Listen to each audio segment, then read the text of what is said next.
Next, nandito tayo napadpad sa Luke. Alright, Luke tayo. Ano naman to? Maalis na siya. Okay, dito yun sa the Annunciation. Right? Ito yung proof na talagang inanunsyo ng anghel si Gabriel na magiging nanay si Mama Mary ni Jesus Christ. Okay? Amen. Without lalaki sa buhay niya. Okay? Wala siyang lalaki. Kahit nandyan si Joseph, hindi siya ginalaw. Virgin siya nung buntis kay Jesus. Alright? The Annunciation. In Jesus' name, In the 6th month, the angel Gabriel was sent from God to a town of Galilee called Nazareth.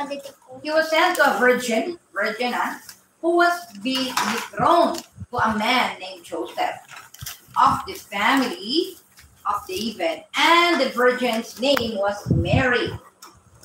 The angel came to her and said, "Rejoice, full of grace, the Lord is with you." Mary was troubled at these words, wondering what this greeting could mean. But the angel said, "Do not fear, Mary, for God has looked kindly on you. You shall conceive and bear a son, and you shall call him Jesus. He will be great and shall rightly be called Son of the Most High God the Father. The Lord God will give him the kingdom of David, his ancestor. He will rule over the people of Jacob forever, and his reign shall have no end." The gospel of the Lord. Thanks be to God. Praise to you, Lord Jesus Christ. Right? Again, good evening sa ating lahat. So, napakaganda lang talaga ng preaching na nabuksan natin tonight. The Annunciation. So, lahat tayo, may mga pag-anunsyo. Minsan, silent announcement. Kaya dapat you are going to listen attentively to what the Father is telling you every day. Because there are lots of announcements that's done silently. Paano ba yan, Dok? Paano ba yan inanunsyo na silent pala? Hindi naman marinig. Silently meaning no voice, but you can understand it 100% if you are going to listen to your heart attentively. Amen. Puso sa puso ang nangungusap. Puso sa puso ang usapan. Kaya madalas ako, kung hindi talaga ako nagtiwala kay God the Father, madalas akong failure. Kasi nga ako yung taong parang din kasi ako, gusto ko mabilis ganun, parang kidlat. Ganyan ako parate. Gusto ko may problema, kidlat ka agad, kaya nga si kidlat, paborito niya ako talaga eh. Kaya pag may tinutulungan tayo, wala akong mapunta agad siya pag sinambit ko siya, andyan na agad kasi nga parang kidlat. Ganyan ang ugali ko talaga. But I always listen to the Father's announcement within my heart. Sabi niya na, ulit ka na. Lahat ng mga gusto mong hingin, nandiyan lang naman. O, tinitest ka na naman, sabi ko sa kanya. Father, alam ko naman, tinitest mo ako. And I'm under attack right now. Sinasagot ko siya.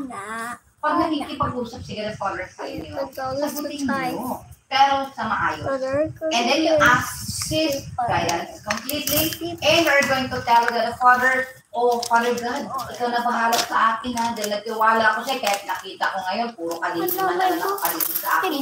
Andiyan yung takot, di ba? Pag puro kadiliman, di ba? Sa lahat ng mga may pasyente sa ospital, especially sa malala yung condition, katulad ng asawa ng anak mo, Sarah si Junior Itaas. Amen. Siyempre, hindi natin maiwasan na may andun na yung takot sa asawa, sa mga anak. But of course, God the Father can make a difference in your life. Basta saan ba't meron tayong God the Father sa buhay? Basta saan ba't andito tayo para magpuri sa Kanya? Amen. Kung hindi naman siya kapuri-puri, our God the Father is the most high God the Father and the most powerful of all. Amen. Kaya sinasabi ko sa inyo lahat ng mga dinadasal natin, hindi nasasayang. Magtiwala kayo hanggang naramdaman ko ito electrifying energy sa katawan ko. We are rest assured that God is here already and God is touching everyone's heart tonight. O, ganyan siya ka-powerful. Ako nga, pinatouch ako parati. Minsan sabi ko nga, Father God, hindi ako disturbing. O, nag-adagdadasal ako araw-araw, pero hindi pa na ako disturbing. Parati kong sinasabi yan. Why? Bakit kailangan din sabihin? Kasi pagpapakumbaba yan, na aminin natin makasalanan tayong lahat. And our God the Father is elevating us. Tuwing nagsasabi tayo, hindi ako karapat-dapat. Parang sobra siyang na-amaze sa mga taong nag-a-admit na pangyarihan ng kapangyarihan ng God the Father sa ating mga buhay. Kung tayo'y nag-a-admit ng kahinaan.